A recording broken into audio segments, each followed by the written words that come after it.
So guys, so this is Arctic Outdoors. I'm gonna be talking about the spinning reel. Right here I have a Speed Spin 300. It's a 6 to 10 pound line is what it's rated for. It's a 6:1 gear ratio American Hero. I'm gonna be showing you guys how to use this. I had some videos, or I had some footage I was gonna make a video out of from 2 weeks ago, and I think I accidentally deleted it, unfortunately. So that won't be coming out tomorrow. So I was gonna go ahead and do this because I missed last week pretty much. And went fishing Saturday. We caught one. It was a rough day, very hot. So not much footage from that one.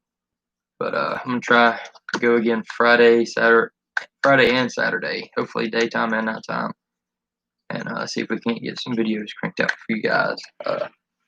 But this is a spinning reel. The spinning reel has the open face, and it's got the bell that you flip on top. This is your drag setting. Left loosens it, right tightens it. You got your handle. You can change it by unscrewing this piece and just flopping them around or flipping them around, swapping sides. I use it right-handed. If you're left-handed, you'll use it left-handed, but you just reel it in like that. When you got a line coming out of it, always make sure you run the line under the bell and onto that little lip, because when you flip it over, that's going to release it, and when it's flipped down, that'll keep the line from coming out and your line from spinning. It also has a flip switch on it that allows you to let line out freely without flipping the bell. That's usually like when you're trying to pull your line out to tie on something or just something like that. I don't use it too often, but your drag, always try and tighten it up to where just a little bit of line comes out when you pull. You don't want too much and you don't want too little. If it's too little, snap. If it's too much, the fish will come off.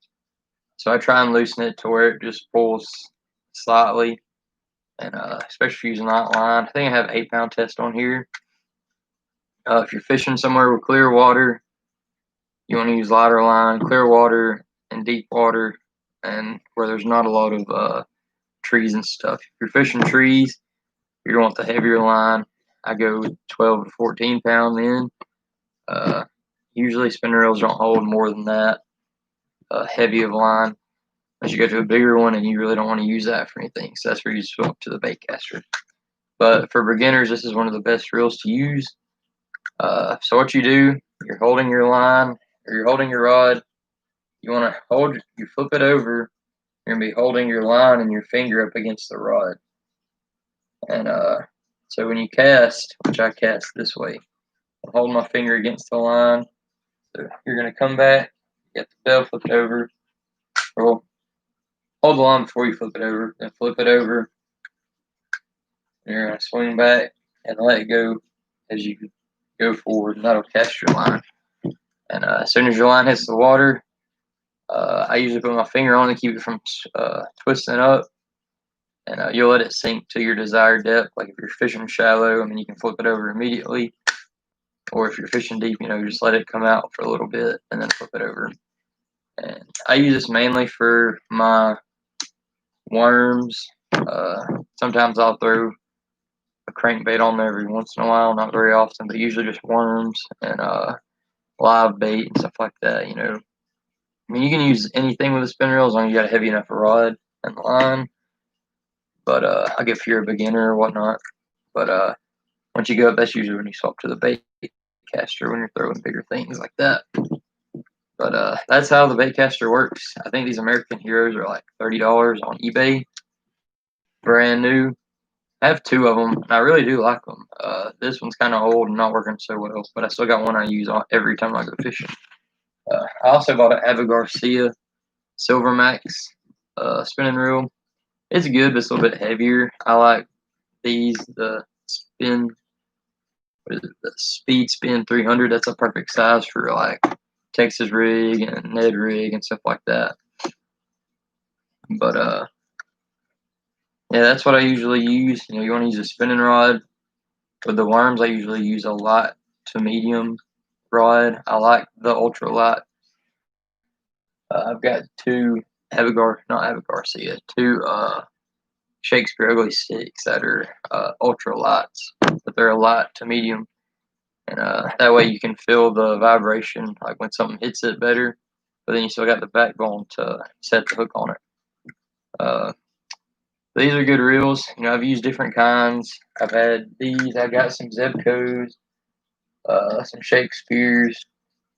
But if you're looking for a good bass rod and reel, this reel and then the ugly stick combo, you got to buy them separately, but the combo is it's like $70.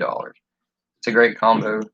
But you can use a different rod. I've got some of the Shakespeare excursions, and I've used the Berkeley power stick or Berkeley lightning rod. That's what it is.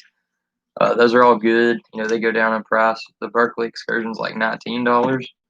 They've updated their design, so they're a little bit better than they used to be. I mean, you do that, you got like a $50 combo that's still decent. And spin reels are really affordable. You can buy one already put together for like $10 to $19, depending on the size you get. And you got the Lose combos that are like $60 to $90.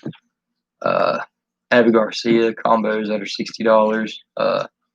That's a great beginner rod or intermediate rod, or if you're like me and you're decently experienced and you just like it for worm fishing, that's a good combo to get. The bait casters usually go up in price. You can find a decent one for $70.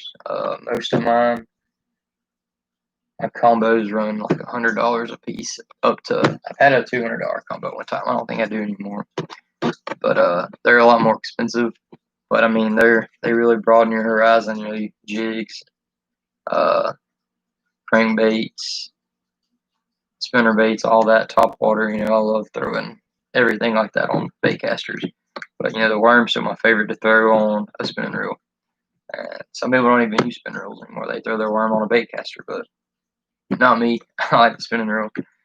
But that's all I got for you guys today. That was just how to use the spinning reel, what spinning reels to get.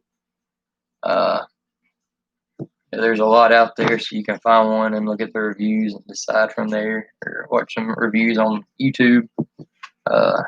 But there's a lot of good ones out there for decent prices. So thanks for watching, guys. And my next episode, I don't know when it'll be. I'll probably do another live stream. And I'll definitely have some more fishing content for you Monday. I need to do a pond update. I may do that one day this week. I've got it up and running. I've got my waterfall going and everything. I just got to get some shade on it, and I'm going to put some fish in it this week. It's been sitting for about a week now in the sun, so it's definitely cleaned out any chlorine or whatnot. So, but thanks for watching, guys, and I'll see you on another episode of Rock Creek Outdoors.